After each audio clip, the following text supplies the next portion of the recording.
Hi, I'm Lydia. At my own sister-in-law's party, she raised a glass and called me a failure right in front of 100 people. And they laughed, loud, like it was the truth. But what none of them knew was that I'd spent the last 2 years building something in silence. So when they raised their glasses again, and the host said, "Please welcome our new CEO," that's when she realized I wasn't the joke. I was her boss. Before we dive in, tell me, where are you listening from today? Drop it in the comments. Let's begin. The ballroom shimmered like a dream someone else was having. Crisp linens, towering white orchids, and the faint scent of expensive vanilla candles drifted through the air. A string quartet played softly near the grand window, where the Los Angeles skyline stretched past the glass like a painted canvas. It was all perfect. Too perfect. I stepped inside alone, my navy satin dress catching a bit of light from the chandelier above. It wasn't flashy, just enough to be seen, not enough to be remembered. Heads turned, mostly out of politeness. A few nods, a few familiar smiles that didn't reach their eyes. And then, the usual hush that followed me, as if I were a commercial break interrupting their regular programming. I walked over to the welcome table, scanning the printed seating chart on thick cardstock. Lydia Marin wasn't there. Not under M, not under O, not anywhere. I leaned in just to be sure, but the only thing I found was my reflection in the glass frame. Tired, polished, uninvited. "Excuse me," I asked the young server arranging champagne flutes. "Would you mind checking where I'm seated?" He blinked, checked a clipboard, then said, "Table 9, against the back wall by the service entrance." I nodded, murmured, "Thanks," and made my way across the room, heels muffled by the plush carpet. Table 9 sat half in shadow, half in draft, close enough to the kitchen doors that every 15 minutes brought a gust of cold air and the scent of garlic shrimp. A single votive candle flickered weakly in the center, struggling to stay lit. I lowered myself into the seat just as a hand set down a champagne glass in front of me, plastic, fogged from over-chilling and tagged with a sticker, "Odie-less." I stared at it, misspelled, plastic, cheap. Meanwhile, I could see the other women, perfect hair, perfect teeth, lifting delicate crystal glasses with gold-rimmed names curled in elegant script. A few of them laughed and raised eyebrows in my direction. Someone whispered, "She still shows up." Another giggled, "You know how background characters are, always hoping for a line." And then there she was, Seraphine, wife of my oldest brother, hostess of the night, the golden queen of curated appearances and sharp-edged charm. She wore white satin that shimmered with every breath she took. Her laughter rang like silverware clinking, loud enough for attention, soft enough to feel expensive. She was already mid-story, surrounded by people who hung on her every word like it was scripture. "I always say," Seraphine chirped, "the real work is knowing when to show up. Some folks only come around once things are already built, like photobombers at a ribbon cutting." A few heads turned toward me. I didn't flinch. Another woman added, "They always say they were there from the start. Funny how memories work when there's champagne." I picked up my plastic glass, turned it slowly in my hand, the sticker already peeling at one edge. The toast began before dessert. Seraphine made her way to the small raised dais beneath the chandelier. A hush settled over the room as she tapped her crystal flute, her eyes scanning the crowd until they locked, intentionally, on mine. "To family," she began, "to growth, and to knowing exactly who belongs at the table." Polite claps. "And to those who keep trying," she said, pausing for effect, turning her entire body toward me, "bless their hearts." Laughter. Some loud, some restrained, but enough. Enough to let me know it wasn't a joke, it was an execution. And I was meant to sit still while it happened. I didn't move, didn't flinch, didn't excuse myself, just offered a faint smile, small enough to dismiss, strong enough to haunt. I could feel the heat in my chest, not from shame, but clarity. Seraphine raised her glass, etched, golden, glinting beneath the chandelier, and took a slow, practiced sip. I looked down at mine, smudged, plastic, misspelled. A bitter sparkle of champagne clung to the side. I didn't drink. The event coordinator stepped forward, clearing her throat gently into the microphone. We'd like to thank everyone for joining us tonight. Before we close, please stay seated for a brief message from our board chairman. I glanced toward the back wall where the crowd had mostly thinned. And there he stood, Mr. Lennox Grant, chairman of the board, silent, observing, older than I remembered, but sharp as ever. He saw me, nodded, just once, and I nodded back. Because I already knew, tonight wasn't about the toast, or the laughter, or the table I was placed at. It was about what came next. I lifted my glass one last time, plastic, misspelled, forgettable, and waited. I held up the plastic glass one last time, light catching on the cheap rim, my name spelled wrong and already fading from the condensation, and then set it down gently beside my untouched plate. The clink it made on the edge of the china felt oddly final, like closing a book I didn't remember agreeing to read. Then the mic crackled. "Ladies and gentlemen," the event coordinator's voice rang out bright and cheerful, as if we were all gathered for something far more innocent than what this evening had already become.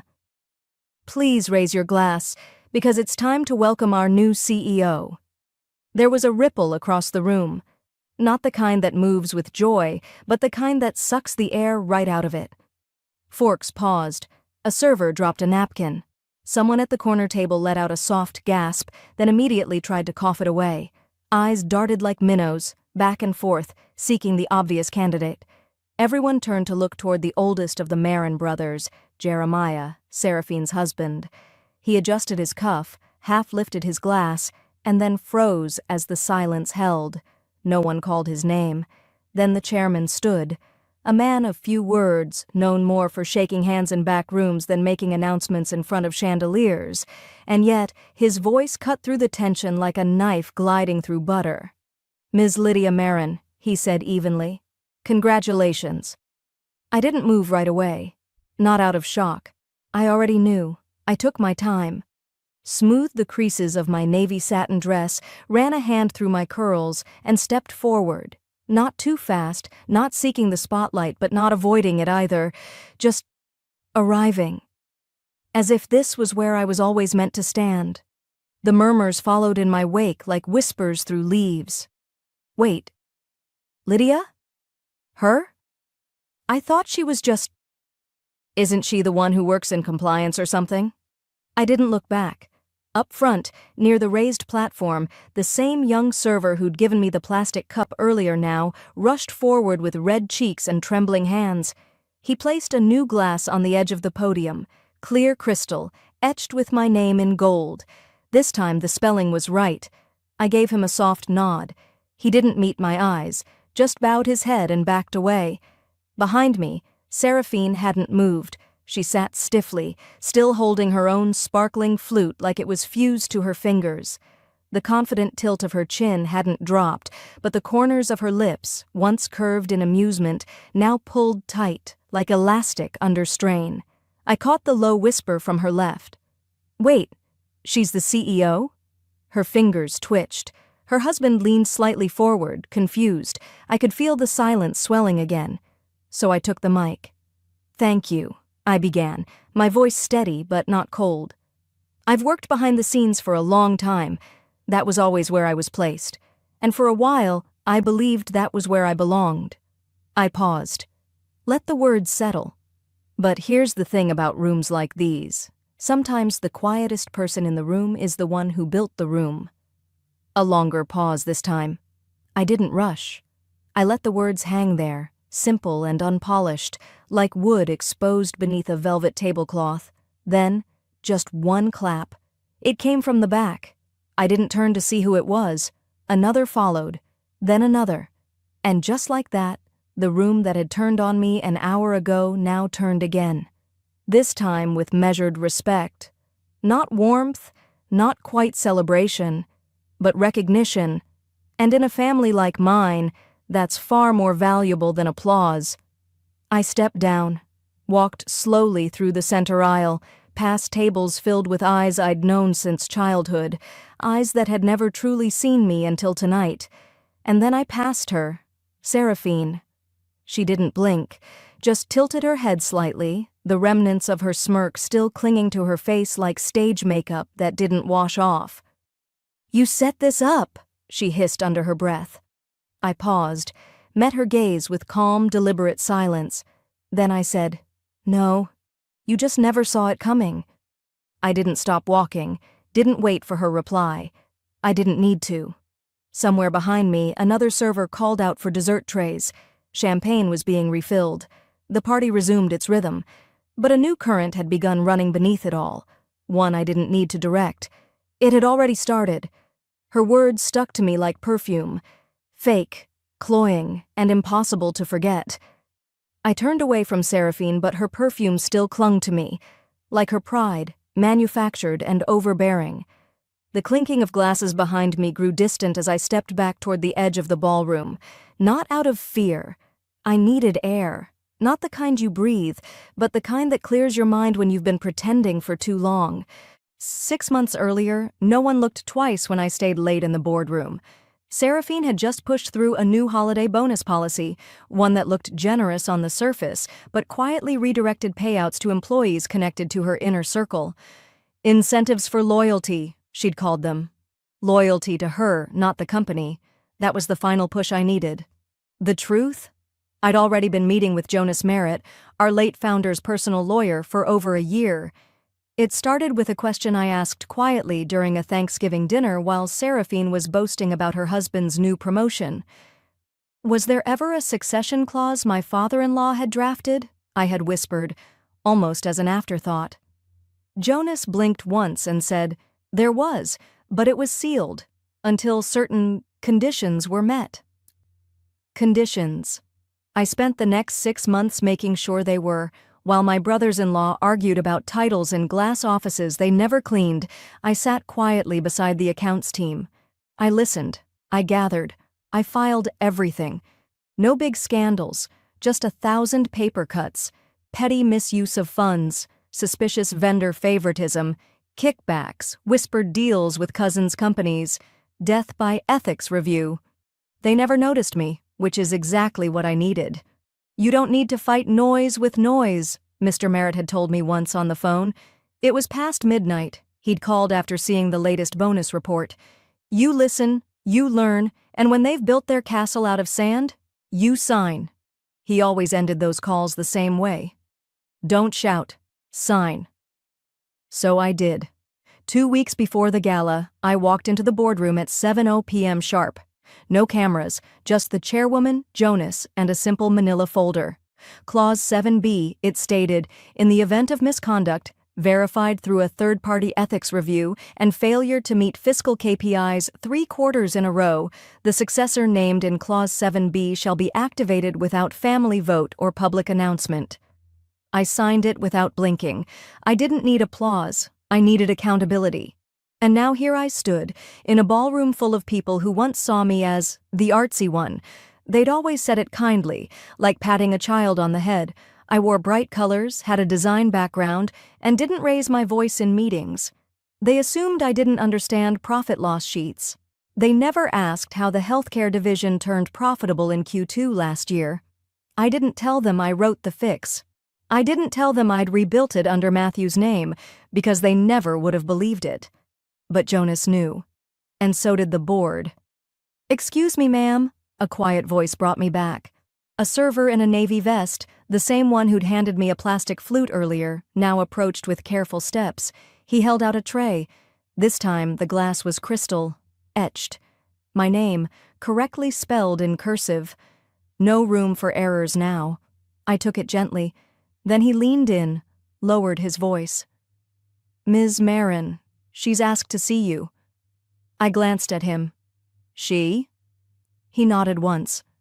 "Seraphine. She's waiting in the garden. Said it was urgent." Of course she was.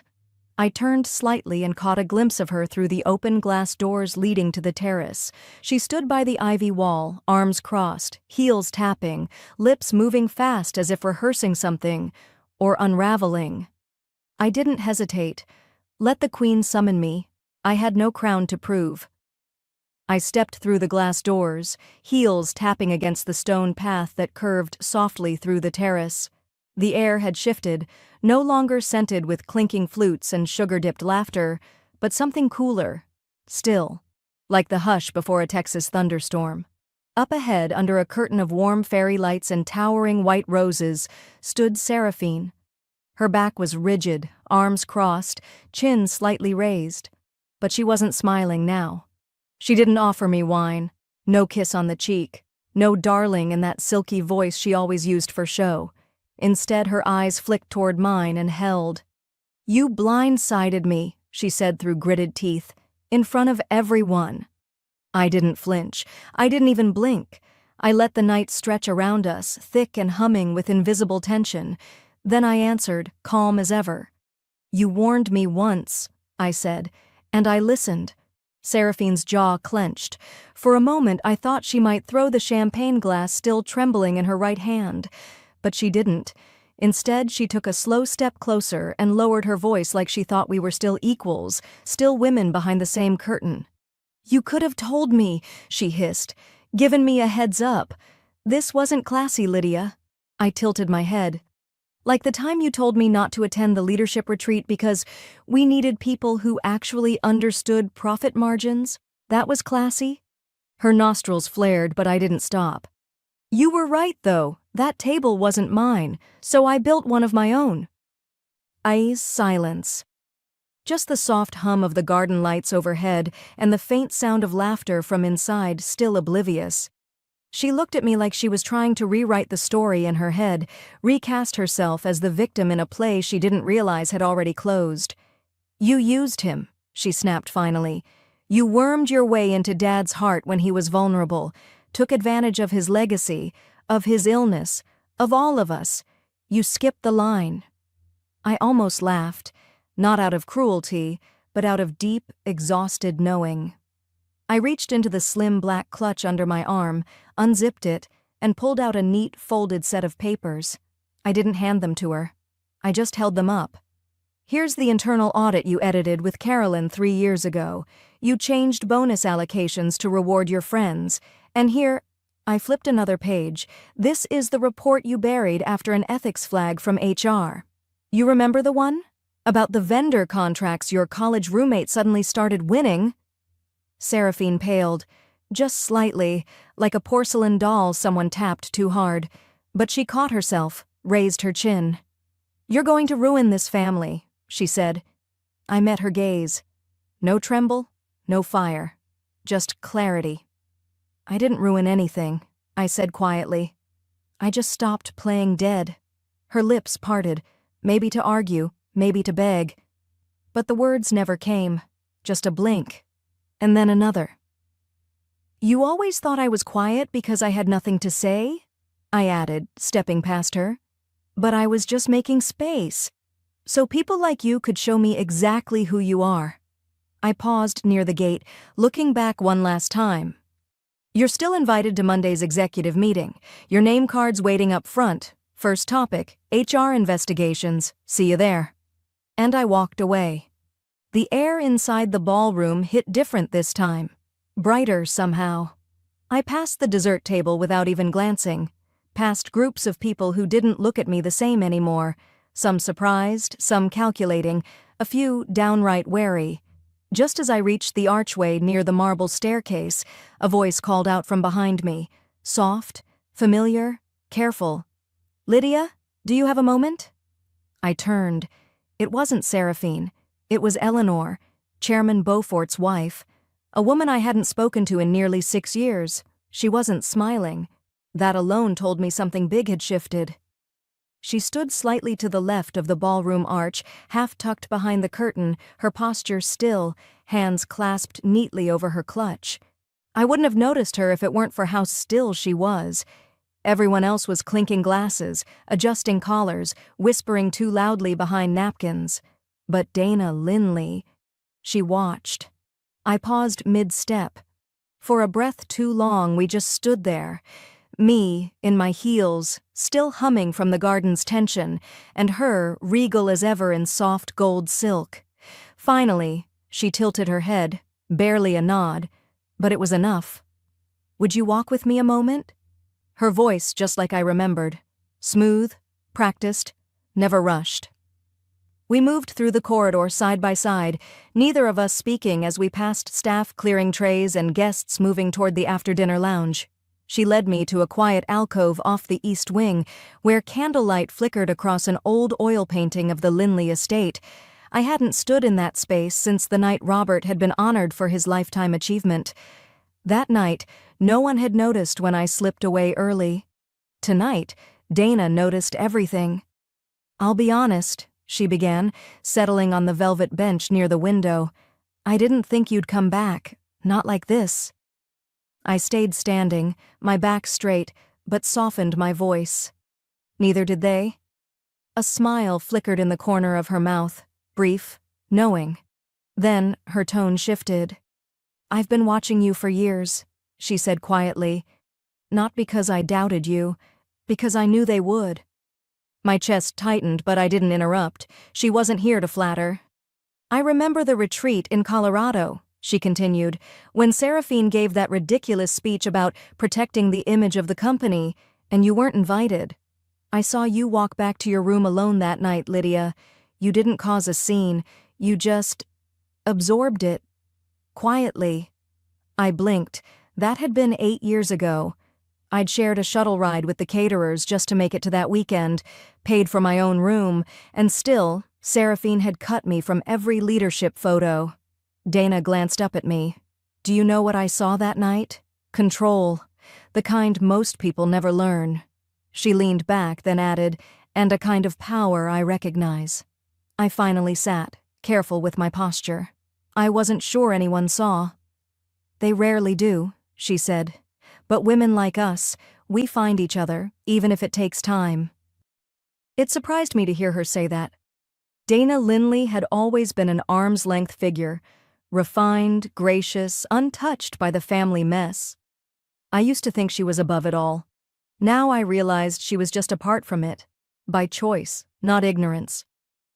She continued, "When Robert died, he left something for you, told me not to hand it over unless things got murky. I'd say we've hit that point, wouldn't you?" From her clutch, she pulled a slim envelope, cream-colored, heavy, sealed with wax. She offered it without ceremony. I didn't take it right away. "Why did he give it to you? Why not just leave it to legal?" Her eyes grew thoughtful. Because even then, he knew legal could be persuaded, and I wasn't in anyone's chain of command. I nodded slowly, taking the envelope and resting it in my lap. It felt heavier than paper had any right to be. Dana stood, smoothing her gown. "Just don't open it in front of anyone," she said. "Once you read it, everything changes." The words landed harder than I expected. Not everything in that envelope would be protection. Some truths were knives. She paused, one hand on the drape. "You know, they always said I married well, but never once asked if I built anything. Truth is, I funded 27 startups behind that garden gate, most of them run by women. Quiet doesn't mean passive." I looked up at her. "Why tell me now?" "Because I'm not the one who needs to watch anymore," she said simply. "You are." We shared a long look before she turned and disappeared into the corridor. I remained seated for a minute more, staring down at the envelope. I didn't open it. Not yet. But I slipped it into my coat pocket, and somehow just holding it shifted something inside me. I wasn't here just to take a title. I was here to carry forward a line of women who'd learned to navigate silence and turn it into strength. I didn't sleep. Even after the party, after the garden, after Dana's quiet voice in my ear, I came home, peeled off my heels at the door, and left the envelope on the kitchen counter like it might explode if I touched it again. By morning, the apartment was filled with soft light, the skyline of Austin stretching outside my window like a painting too still to be real. I made coffee I didn't drink, let the toast sit cold, and I just stared at it. That envelope, it looked small, harmless, but I knew better. Some things once read couldn't be unread. Dana's words echoed again. "Once you read it, everything changes." And I believed her. I paced, sat down, got back up. I even ran the dishwasher just to fill the silence. What if what's inside ruined everything? What if it made me someone I didn't want to be? But what scared me more was the part of me that already knew I'd open it, that I had to. So, after 2 hours of avoiding it, and 5 more years of swallowing doubts, I finally pulled the seal. The paper inside was thick, cream-colored, hand-signed. I knew that handwriting. Robert Marin. He wrote in blue ink. Always did. Refused digital signatures, even when the board insisted. The letter began simply, "Odalus, if you're reading this, they've done what I feared, and you're standing where I once hoped you'd be." My throat tightened. He continued without apology, without fluff, just truth. He'd discovered, nearly 8 years ago, that Seraphine had been siphoning performance bonuses tied to my division. The numbers had been tampered with, subtly, not enough to draw attention, just enough to stall promotions, redirect credits, tilt the spotlight, and then came the gut punch. She forged his signature on a vote that blocked my promotion. The year I was told, "You need more field time." The same year my project was handed to Elliot, the same Elliot who accidentally once showed me an email from Seraphine saying, "Make it look like a team handoff." I remember the way she smiled at me after the decision, said, "It wasn't personal, darling." No, it was calculated. And she'd won. Until now. The second page of the letter wasn't just a confession, it was a directive. Robert had filed a sealed clause, buried in the founder's succession documents, a clause only the sitting CEO could activate. No board vote, no appeal. It granted immediate override power to remove any executive found complicit in internal fraud, retroactively or otherwise. In other words, I could fire Seraphine. Today, quietly, fully within rights, I held the page in both hands. My chest felt tight, not from shock anymore, but from the weight of choice. Because revenge? It would be simple. But I wasn't raised on spite. I was raised by a single mother who told me, "Power's not what you can destroy, it's what you can walk away from and still hold your head high." And yet, Seraphine humiliated me. She stole my work. She turned my name into a punchline, and last night she did it again in front of an entire room. Mocked me, called me a failure, let the others laugh while she lifted a champagne flute like she owned the place. But she didn't. Not anymore. I sat down at the kitchen table. The letter rested beside my hand. The city buzzed faintly outside, cars and sirens and everything in between. Inside, it was still. I didn't want this to be about vengeance, but I also didn't want to let it rot, let her keep winning just because I was afraid of being one of them. I closed the folder, placed it in my desk drawer, locked it.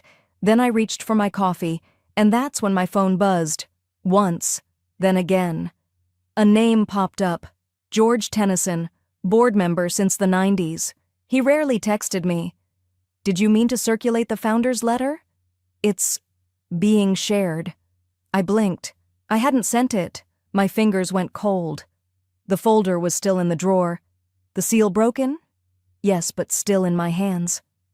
I hadn't scanned, forwarded, copied, nothing, which meant someone else had. The storm wasn't coming.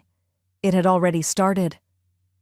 The silence in my apartment stretched longer than the morning light spilling across the kitchen floor. I set the phone down slowly, its glow dimming, but the weight of the message lingered. "Did you mean to circulate the founder's letter?" I hadn't, which meant someone else had, and as I stared out at the skyline of Austin, something in my chest settled. Less panic, more clarity. If the storm was coming, I was done running. By the time I arrived at headquarters 2 days later, the building looked untouched. Same valet, same glass doors, same scent of roasted beans from the first-floor cafe, but inside, it was different. Subtle, but real. Conversation stopped when I walked past. A junior associate stood abruptly to open the elevator door, and as it closed behind me, I caught a whisper, "She's the one." On the executive floor, doors that usually stayed shut were cracked open. People lingered in hallways, not quite eavesdropping, but not working either. They were waiting. And then came the summons, an invite from Seraphine's office titled only Leadership Alignment, Informal, no agenda, no attachments, just a time, 2:15. That was her style, cloak it in professionalism, but sharpen the blade underneath. I didn't rush. I finished my notes, double-checked my schedule, and walked in 2 minutes late. The room was already full. Directors, VPs, a few old guard board members who rarely came in person. And at the head of the table, Seraphine, smiling like nothing had happened. "Lydia," she purred, "glad you could join us." I didn't bother replying. I took my seat at the far end of the table and let her play her hand. "So," she began, tapping a pen gently against her notebook. "Some concerning material made the rounds this week. An old letter. From Robert." She let the name hang like perfume. "It's unfortunate. We all loved him, of course, but grief can cloud a person's thinking. That letter reflects one man's state of mind, not company fact." A few nods, a few tight jaws. I waited. "And while I understand it might raise questions," she continued, flipping a page theatrically, "we must remember, leadership is about looking forward, not backward." That was her cue for applause. No one moved. I reached into my tote, pulled out the only copy I had printed, and placed it flat on the table. Not pushed, not waved, just placed. "This isn't just a letter," I said. "It's notarized, dated, and protected under a sealed board directive." Silence. I stood up, smoothed my blazer. "And for the record," I added without raising my voice, "I didn't leak it." Then I walked out. Behind me, the hush broke into a flurry of low voices and shifting chairs. Let them talk. Let her scramble. I headed straight to my office, shutting the door gently, resisting the urge to pace. Instead, I sat, turned on my screen, pulled up the building's access logs. Only 2 people had keys to my apartment besides me: Dana, my attorney and friend, and Marcus, my husband. But the logs told another story. Last Sunday, during my afternoon meeting downtown, there had been a brief entry. One swipe, 15 minutes inside, Romy N. My assistant. Romy had worked for me 4 years. Polite, efficient, a little too eager sometimes, but never untrustworthy. Or so I thought. She was the one who picked up dry cleaning, returned rental keys, made dinner reservations without asking. And maybe that's how she got in. A soft knock at my office door pulled me back. Seraphine. She didn't wait to be invited. Just stepped in, face carefully composed. "What are you doing, Lydia?" Her voice was quiet but tight. "Do you want to tear this place apart?" I looked at her, steady. "I didn't leak the letter." "But you used it. You made it public." "No, I didn't," I cut in. "But maybe it needed to be seen. Maybe Robert wrote it hoping someone would." She stared at me for a long time.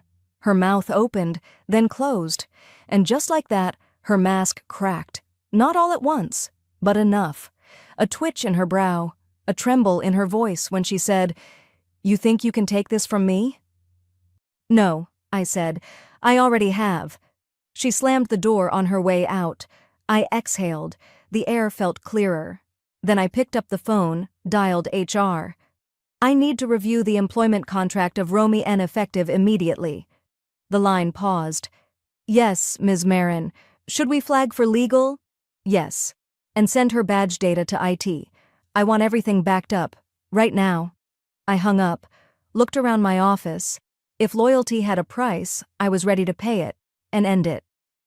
The air in the HR suite felt thick, too still, like the eye of a storm that hadn't passed yet. I stood just inside the doorway, watching as Romy walked in, clutching her bag tighter than usual. Her steps slowed the moment she saw me. She knew. Her face lost all color. She opened her mouth, maybe to greet me, maybe to explain. But I didn't offer her the chance. I simply held out a printed sheet from the security system. I didn't need to guess, I said. It's all here, time-stamped, logged. I stepped aside, allowing the HR manager to close the door behind us. Romy looked around like a trapped animal, caught between the hope of denial and the weight of truth. I didn't mean, she started, but her voice cracked. Lydia, please, I didn't mean to hurt you. You copied a legal document from my private drawer, I said, steady. You leaked it, and you did it while I was still trusting you with everything from my calendar to my passwords. She sat down across from me, her eyes wide. She said you were going to fire me. Seraphine. She said it was only a matter of time. She promised I'd get promoted, if I just helped her stay ahead of things. I let the silence stretch. I needed her to hear it ring. I never expected you to be perfect, I said at last. Just honest. That's all I ever needed. Her eyes welled up, but I didn't comfort her. There was no screaming, no dramatic exit, just 2 signatures on a termination form, and a quiet escort out, handled by security like any other breach of trust. No spectacle, no shame. Just the sound of a line being drawn in permanent ink. I didn't linger in the hallway afterward. I moved quickly, straight to the elevator, heading to the executive level. The top floor where silence had teeth, and every smile came sharpened. Seraphine's office door was already cracked open when I arrived. She was seated at her desk, tapping her stylus against a marble coaster like she'd been waiting for me. Didn't think the assistant had it in her, huh? She said without turning. I closed the door behind me and stepped inside. She finally looked up. People like you always attract strays, she said, shrugging. They orbit you, hoping for crumbs. Romy was easy. Poor thing didn't even ask for proof. I just told her you were on your way out. You've made a habit of breaking people, I said, quietly, so they don't notice until there's nothing left. Her smile faltered, just slightly, but she held her pose, polished, smug, superior.